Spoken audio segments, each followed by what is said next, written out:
Hi, and welcome to Brand Matters. This is podcast where we discuss with our guest on how to create strong and meaningful brands. I'm your host, Misha Che, and today we're going to talk about PR and its role in shaping the brand perception. And I'm very happy to introduce our guest today, Dina Mostovaya, founder and CEO of global PR agency Mindset Consulting. Dina, hi, and welcome. Hi, Misha. Hi, everyone. Happy to be here. I know that you were named as the best woman in PR by the Davos Communication Award 2022, so very recently. Yeah. Congratulate you on that. Thank you. How did you make your way into the international PR scene, and how did you get this award? Oh gosh, look, so it was 8 years ago when I started my career in, working with the international companies and projects. So I was like, searching some different ways of building my career. And of course, when you speak English and you have friends, around the world, of course, you're just interested in what is going on different markets in different countries and regions as well. So that's why I was like, okay, let's start and let's just try, And then I just spoke with the different PR professionals in America, in London, and in Barcelona, and they were like, it's easy. You just have to try, and that's it, So. Yes, I remember my first project and first speech. That time I sent like over 60 emails, and I got only one or two replies, and I was like, "What's going on? Why so? Why so?" Difficult to do that. But then I just got some business coaches, consultant sessions and mentors and PR professional who helped me just to understand how should I write the press release, how should I pitch the media, and so on, and just step by step, let's say. Yeah. And about the Davos, look, I don't know. I just decided to tell them about my results for my clients and our agency's cases. And I think the results I provided, it was like, a lot of numbers and, some analysis. That's why maybe it helped them to understand me. Dina, sounds too easy. Sorry, I don't believe you. I think there is a lot of sweat and work in there. So let's go deeper. I looked at your career track and I saw that you started as the in-house PR specialist, and then you grew and moved as an independent PR consultant, and now you're a founder and the CEO of your own international PR agency. So what was the most challenging when you became from the in-house moved to independent consultant? And I'll throw the second one as well. Why did you decide to move from consultancy to opening your own agency? How did that happen? Yeah, look, so I started my career in 2007, and the first agency I worked in was Media Group in London. And honestly, my in-house experience was only in different agencies. But then, yes, it was, 2012 or even 13, and startups was on the rise. They are still is on the rise, I would say. But that time it was like, wow, like, a booming market, what's going on there. And I was interested in just, exploring new opportunities for me. So that's why, yeah, I just decided, okay, I want to work with different entrepreneurs, different investors. And that's why I was like, okay, the most challenging thing was for me time, I guess, because, when you work by yourself, it means you have to manage your schedule to have time to, I don't know, meet journalists, your clients, partners, to travel, to attend different conferences, because of course you have to develop your network and international network. So that's why it was like time. That time I slept like 4 hours, maximum 5 hours per day. But still, I think that the sacrifice was, exactly for my career, and I don't regret right now.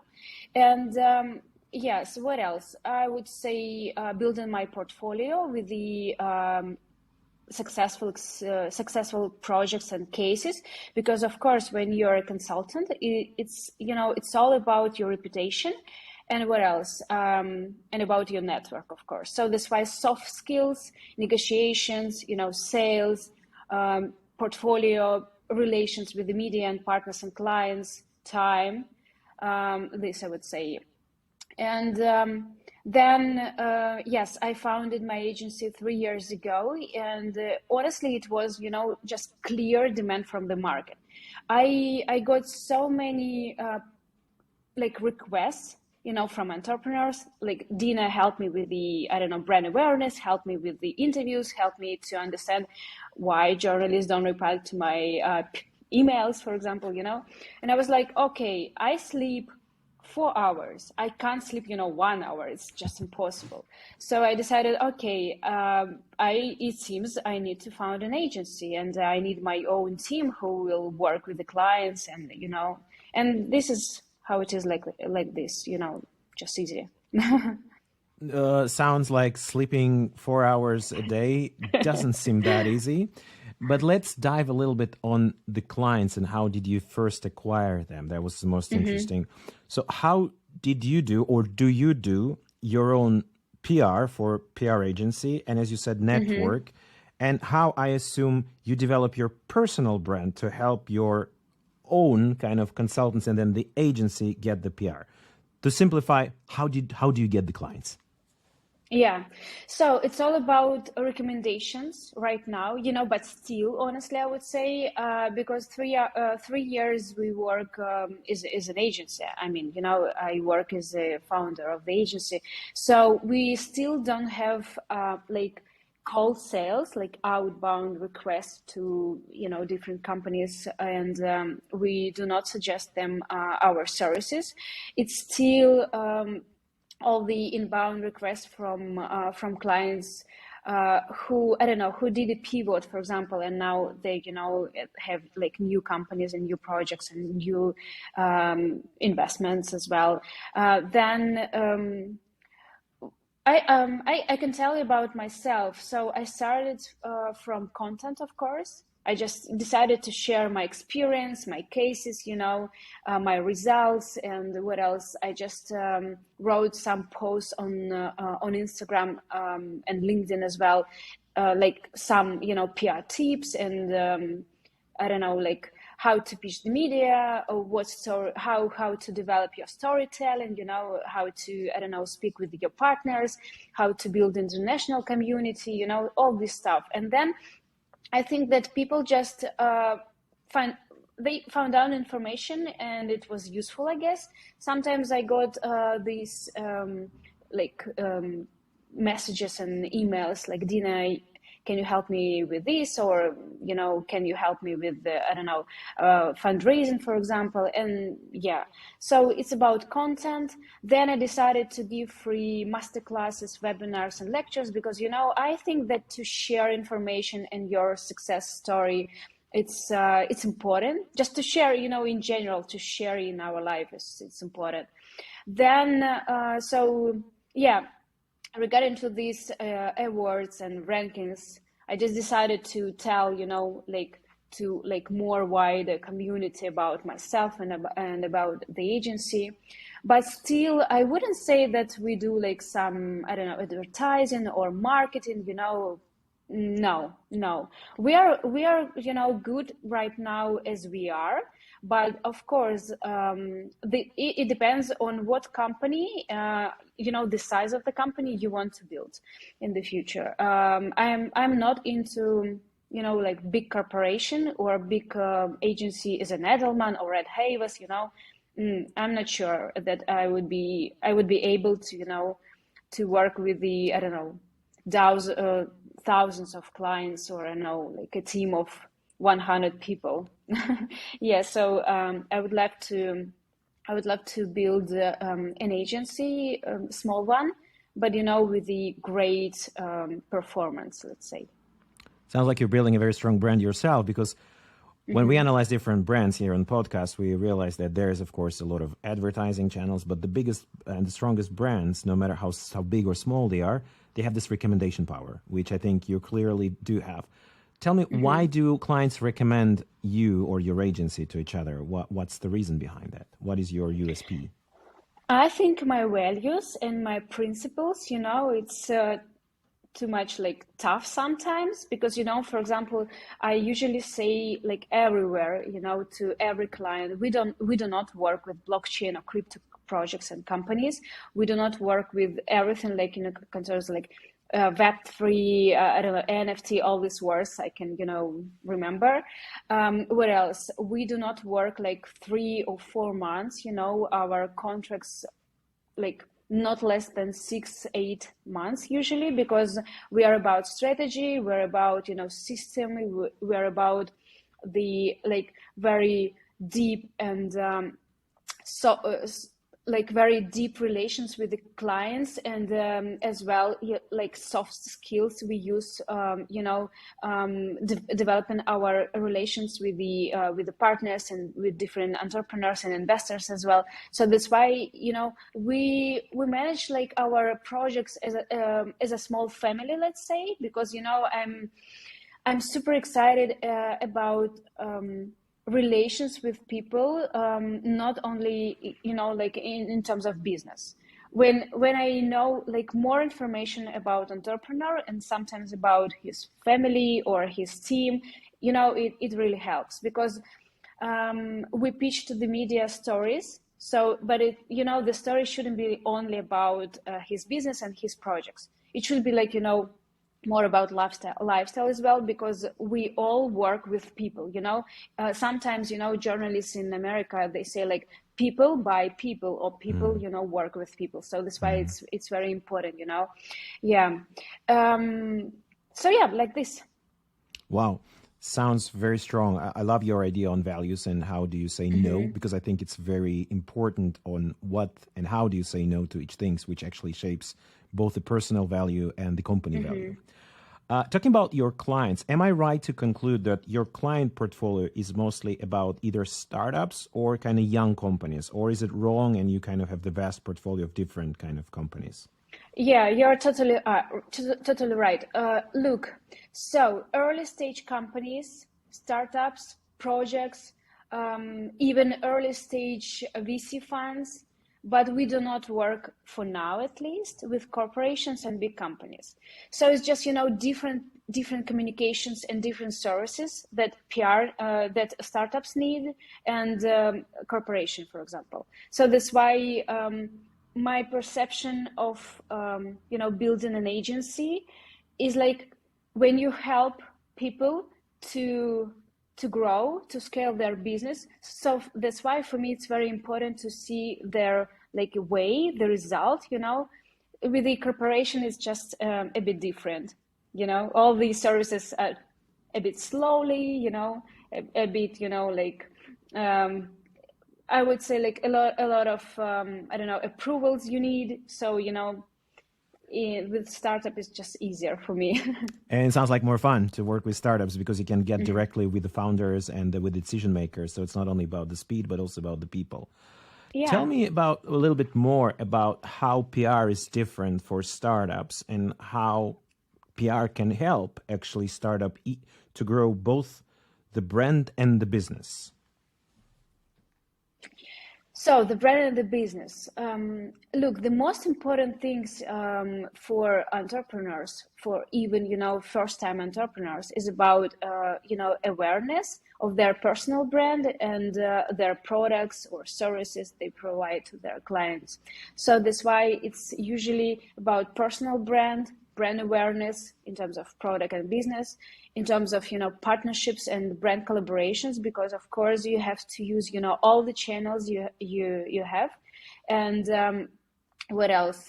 Sometimes it's about investment PR, because they need to raise money. Usually entrepreneurs, they raise money like once in I don't know, like 7 8 months. So that's why they need to be like well known, and they should be they have to be well known in like a professional community, but outside of this community as well, because they need to raise money from different investors and funds. So that's why they need to like to be like more presented on social media, in media as well. We use also conferences and I don't know, some summits to present them their startup or just product. So yes, and usually we start our project with our clients from developing communication strategy. This is the most important because we need to define their positioning, their key messages, problems they solve, because usually you found your company when you see a problem, market problem. So that's why, of course, it's very important to present this information to the media. What else? Of course, we speak a lot about their competitors and the market size and some trends. It's very important as well.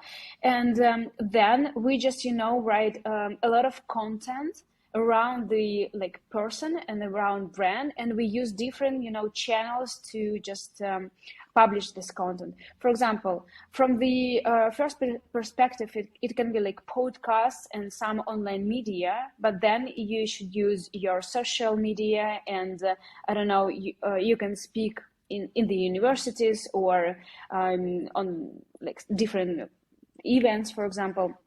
And then if we are talking about corporation and big companies, usually they need just help, they already know their business goals, they already know their communication strategies. So that's why usually they just need help with some different tasks.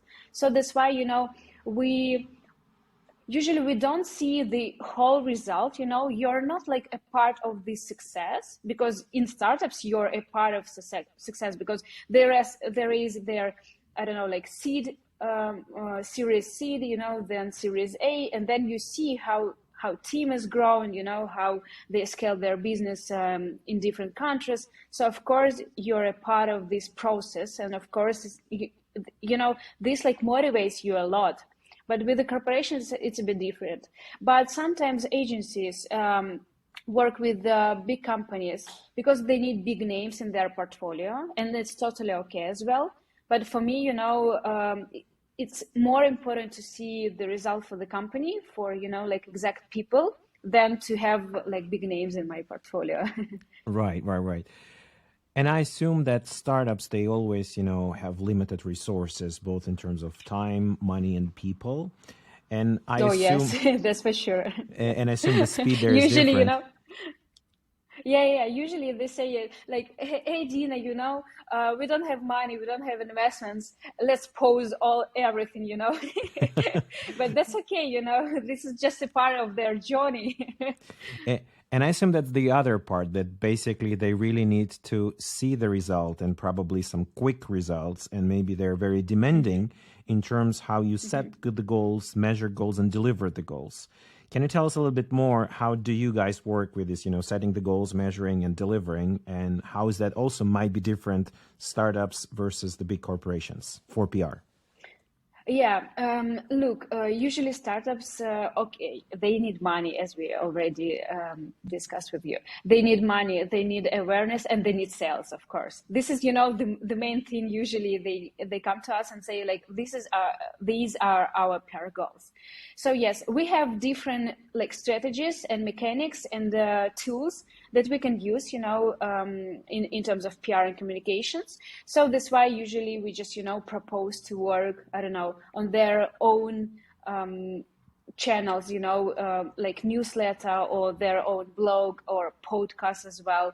Or sometimes we just suggest them to, I don't know, speak about their use cases and, their clients' success stories. Because, I don't know, this, for example, B2B company.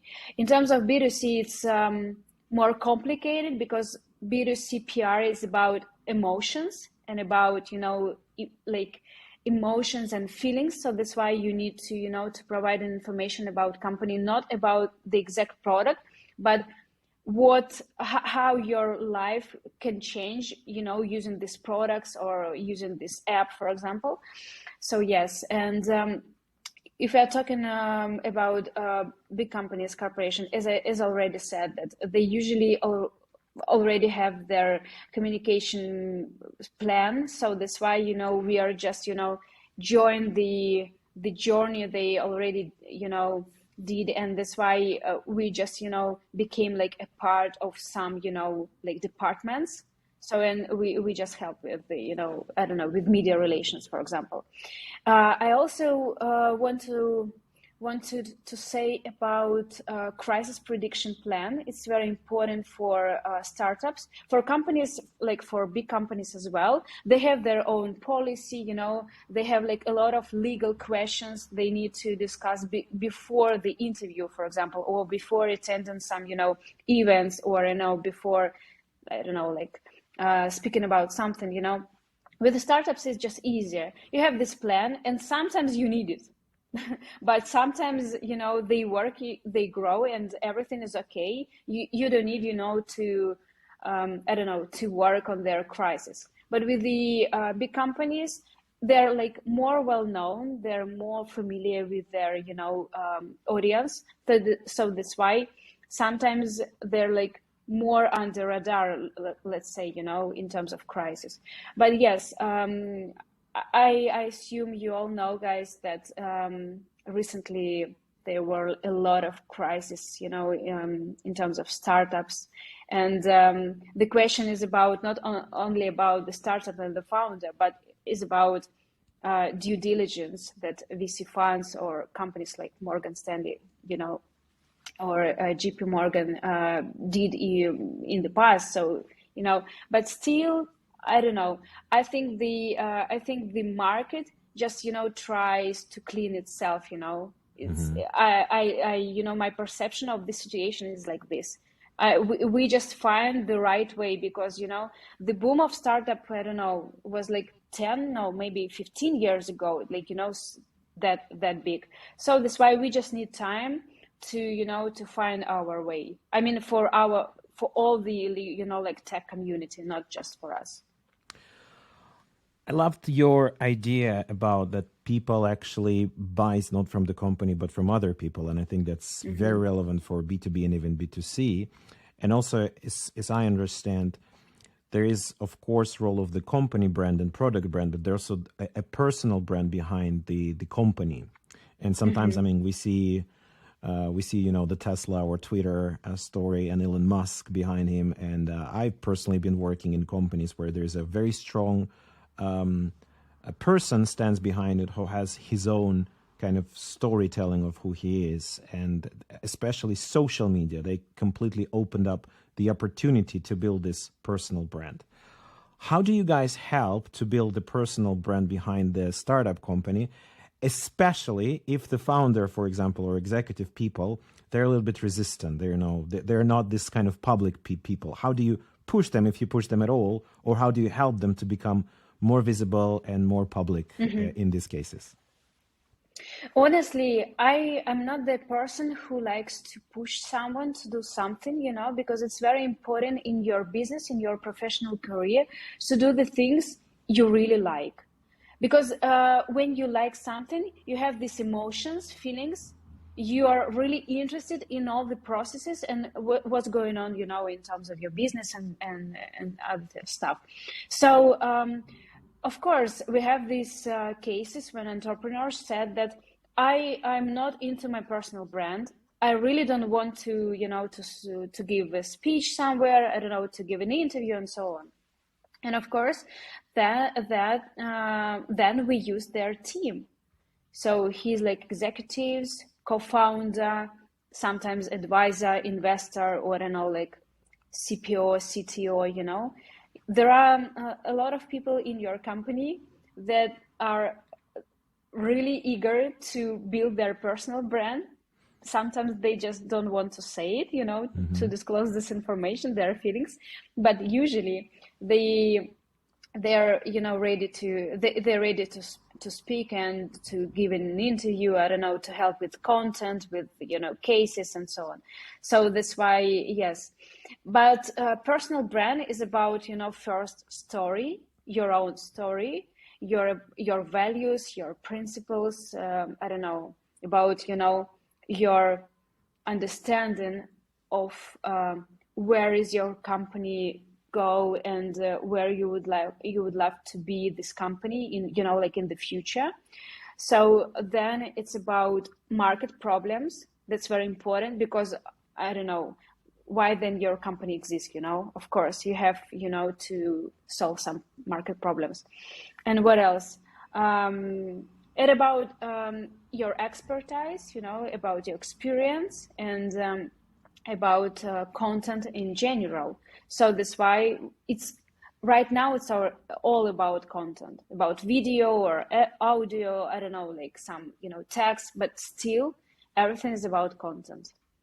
Let's talk about the content now and about the media. And understand basically there are two blocks of media. There's, of course, social media, which you can either develop or kind of grow. And there's the classical media. Still, there is tier one medias that still get some readership either through offline or online or sites, or they have their own podcast, etc.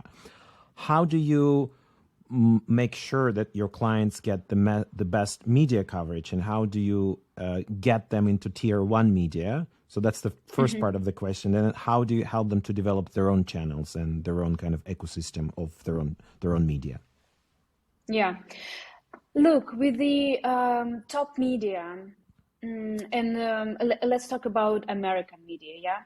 So just imagine there is a journalist sitting, here, in his room, and he got, usually he get like every day 300 of emails, like 500 of emails, because imagine startups from all around the world, like Spanish, German, Russian, French, Japanese, all these companies, and usually they would they want to enter American market, and of course they want journalists to write about them, and we speak about startups, but there are thousands of PR agencies and PR professionals. So usually it's just, a huge competition just for journalist attention. So that's why usually we say that American market, American to be in the American media is just the most, important thing for your business, because of market economy and so on, but still just the most difficult part of all the communication plan. So that's why the thing is about to write the right headline, the right pitch, which should be maximum of like 5-6 sentences, not more. No attached documents, just, some tips for PR professionals. And then it's all about follow-ups. And you have to know all these mechanics, for example, you have to follow up not the right day after you send your email, but in 1 day or better 2 days. Then you can follow up, I don't know, on LinkedIn or Twitter, for example. Sometimes you can give a call, it's easy as well. So that's why all these secrets, let's say, and tips we have to know. That's why it's easier for us to understand how we can, secure all these publications in top media. So yes, and the second question was about how we develop these opportunities for them, and about their own channels. Yes, correct. Said, the social media, how to help them grow social that part. Media. Look, for example, LinkedIn. We have 20, 30, let's say, secrets how we get more impressions from each post, and at what time you should post your information on LinkedIn. For example, the best time is from 10 a.m. until 11 a.m. your local time. Yes. So of course we know that we have this 1 hour. We can post this, information, and then you have just 1 hour when LinkedIn, let's say, work on your post and promote it.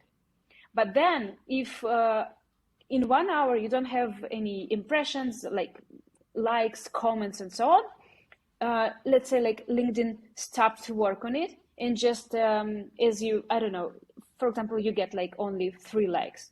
So it will be like this, So sometimes we just need to, to give a media training for our clients, for entrepreneurs, and just we tell them all this information. So that's why, we know how to work with this social media. And in terms of newsletters, as you remember, 2 years ago, one newsletter was acquired by Google. And it was like huge news on the market, because newsletter can be acquired in general. So everybody was like, oh gosh, of course. So it means this is like a real business. So that's why when you write your newsletter, you have your some rules as well, and then you just develop around your newsletter like a small community, let's say partners, journalists, clients, ex-clients, potential clients, team, potential your employees, or I don't know, like journalists as well. Yeah, so that's why. And then you just build your, let's say, like community from all these people. And then just you have to know to understand why you need to send this newsletter. What was the main goal? What's the main purpose? So usually it's about sales. Usually it's about telling success stories, or I don't know, to use some information from your partners and brand, to use brand collaborations. So usually you have to define all this, like strategy for your newsletter as well. Then concerning blogs, like website blogs, or for example, you usually can have also like blog on Medium platform. So when it helps you to pop up in Google, that's the main point for early stage companies. And then when like your potential clients use keywords on Google, so of course your blog, your text, your columns you wrote can be on the first page of Google. So that's why it's very important, just to be in terms of this, information in the information field, let's say.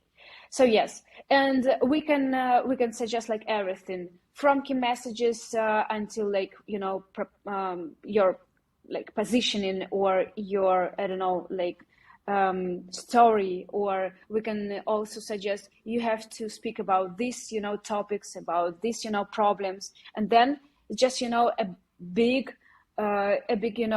like strategy, a big plan, content plan that we use like step by step, like each month. And then you see the feedback from the market and from your community, and then you can build another plan in terms of their request, and in terms of their, I don't know, like wishes.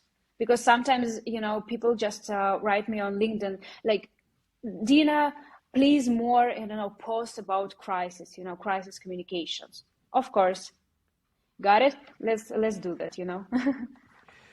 Thank you so much for these tips. And I will definitely next time post on my LinkedIn from 10 to 11. Didn't know that the algorithm is working the best on that time. So something useful for me as well. Let's move, Dina, now from the content to culture, because I understand you are a very unique person and the agency as well. If I understand you based in Barcelona, you have clients from different countries and you work with media in Europe and United States. How do you manage these cross-cultural teams, communication, and how do you develop your understanding on how, to pitch to American journalists, to European journalists, when to follow up, how to say, what to say, etc. How do you manage and how do you develop yourself in this cross-cultural ocean of communications?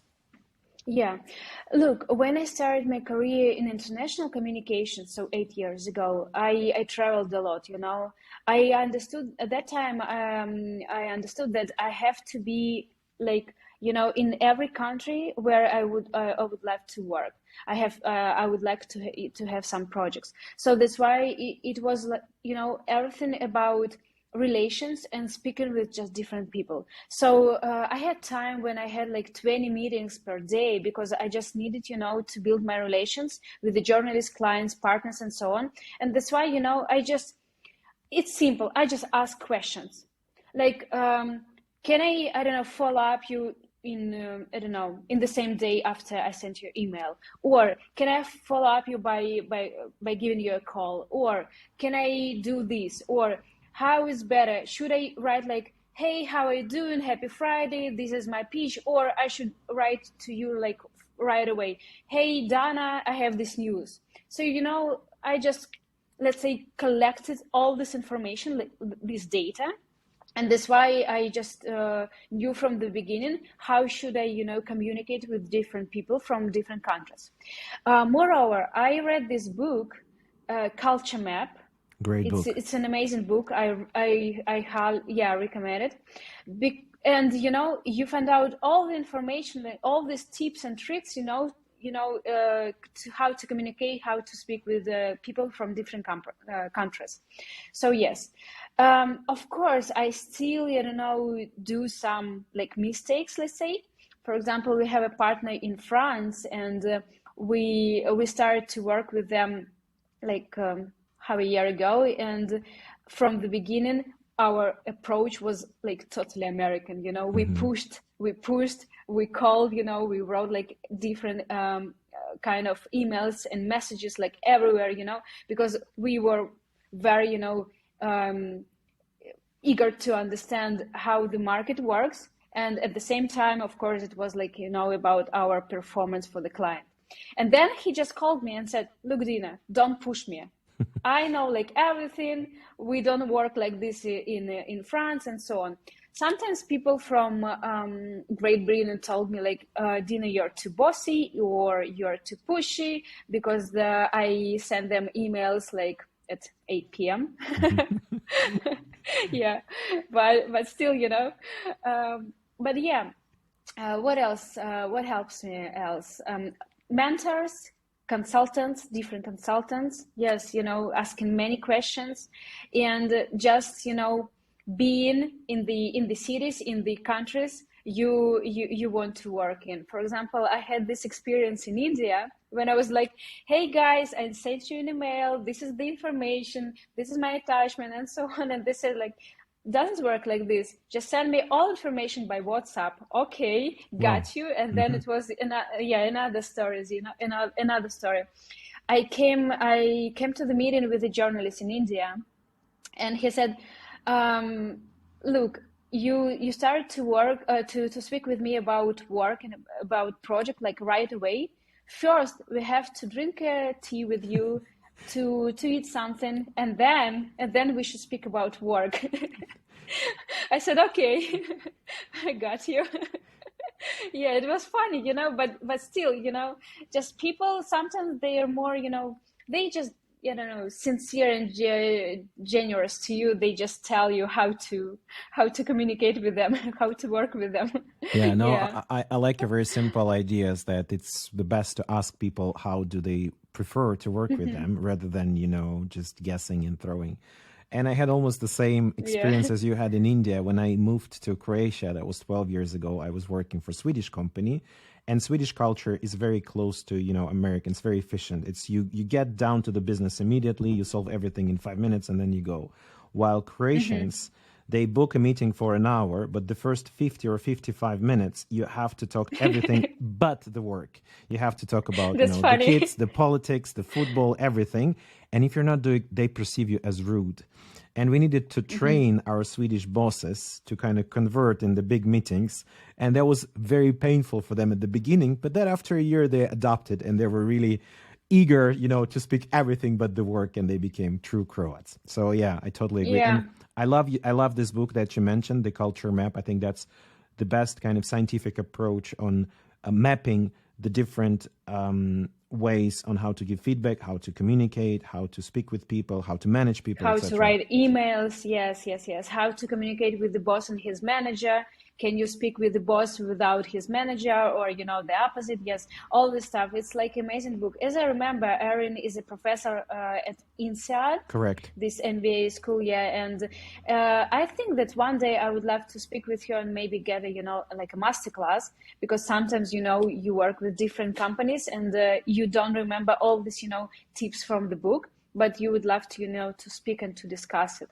And she gave like great examples and stories from her personal life, her professional life as well. And I was like, okay, it's just you have to know these cultural differences, because the world is just like global, in terms of professional life, in terms, communication. And sometimes, like, as you said, Croatian PR professional can pitch, I don't know, American media, or I don't know, Japanese media, Chinese journalists, and so on. Of course, we have to learn how to communicate with each other, and we have to be, like, more generous, to each other as well. Agree totally. Uh, I loved how you describe how you build the relations, and I understand that you travel a lot, you communicate with people a lot physically, face to face. But I also understand that pandemic kind of changed the way we communicate. Now, the way we communicate right now is more accepted by majority of the people. Is there now a way to build a media relation without being physically present in the country where the media sits? Is that the way? And if so, how do you do that? How do you manage and build the media relations distantly? Is it possible? Yes, it's possible, of course, and it's all about attention to a, certain person, to a certain journalist, and of course, it's all about Zoom calls, or I don't know, like texting on LinkedIn or Twitter, and mention his new op-eds or features, or columns, or some interviews, and just to say some kind words, and just to mention his like work, let's say, in general. But of course, to be physical in a city or in a country, of course, it's the best you can imagine. I had an experience when it was 2021 in November. Finally, I went to London for 4 or 5 weeks just to to meet my clients after pandemic and journalists and so on. So I had this journalist from BBC. I wanted to work with her many years ago, and I had an opportunity and topic for her. And then I just saw on her Twitter that she will be a speaker on a very small event, speaking about, like media pitching and blah, blah, blah. And I came there, and you know what? Within just two or three minutes of our conversation, I pitched to her 2 stories. Wow. And she added me on her Twitter and LinkedIn, and she gave me her personal email. So, and then after like 2 or 3 months, I got a story on BBC. So, of course, personal meetings, like, this is the best.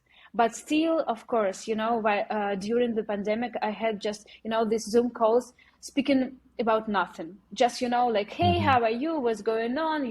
Let's drink wine together, like 30 minutes speaking about nothing. But it's all about these relations you built for a long time. Of course, this just was like this, but still I prefer to meet everyone. I'm like an old old mindset person, let's say. I'm still about meetings. So that's why if I have a opportunity to go to, I don't know, to London, New York, or I don't know, somewhere, of course, for me it's much better. And you said that we are in Spain. Yes, my core team is in Barcelona. We registered our company in Madrid, but still, a lot of journalists, they attend and they come here to different conferences, and events. So that's why I usually, have time to go there just to meet them, just to, give some sentences like, hey, I'm Dina, blah, blah, blah, and yes, it's much better, of course. Nothing beats the personal connections, and I loved your simple idea of paying attention to details. And if you really want to get someone's attention, you just need to understand what this person like or don't like, or what he do or don't. So yeah, great tip.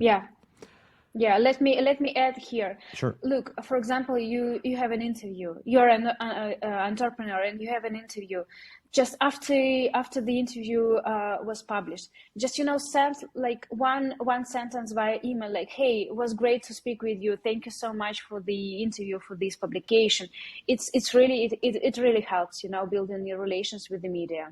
Yeah. Usually nobody does these simple follow-up things. Yeah. I will definitely copy that as well. I'll follow up much more than I usually do. Thank you for the tip.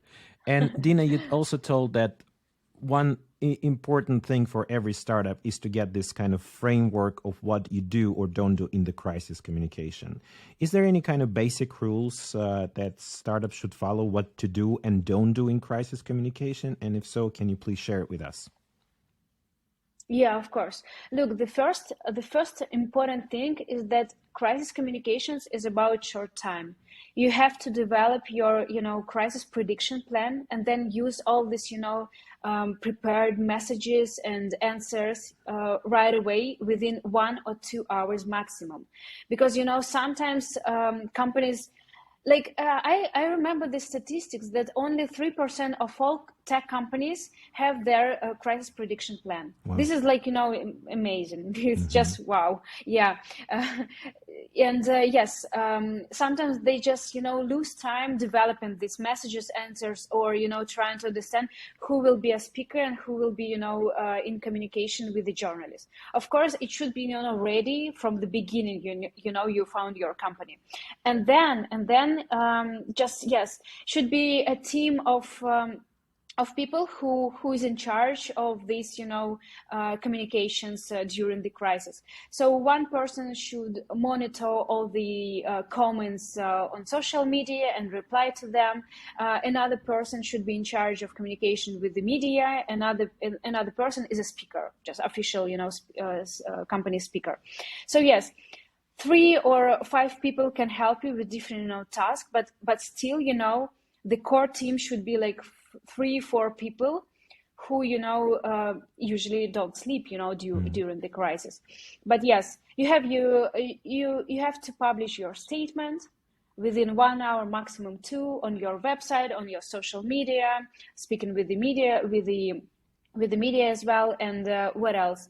And of course, you have to be, into situation. For example, if you have like a problem on your, I don't know, like in your office, you have to go there. Mm-hmm. Right now, I read a book, how CEO of Walt Disney worked during this 20 years, as I remember, for the company.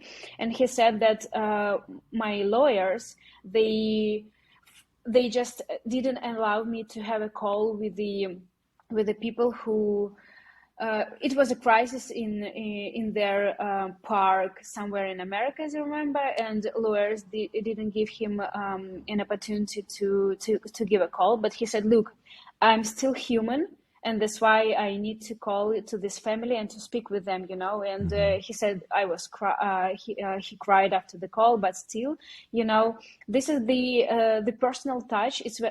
This personal touch is very important during the crisis, because sometimes, people just companies, they try to avoid all this emotion and feelings, and to give just very hard statement about the situation, like we are working on it, for example, but no, it doesn't work like this, because remember that I said, people work with people. Yeah. So yeah, Yeah. this is the most important, I would say. Dina, thank you. That's very practical and very useful. And yeah. Mm-hmm. My last question, coming to practicalities. We already mentioned one book, which I'm also a big fan of, The Culture Map. Is there any other books, sites, or blogs on PR that you recommend for people, especially from startup industry, to kind of grow their PR and brands? If so, what that would be?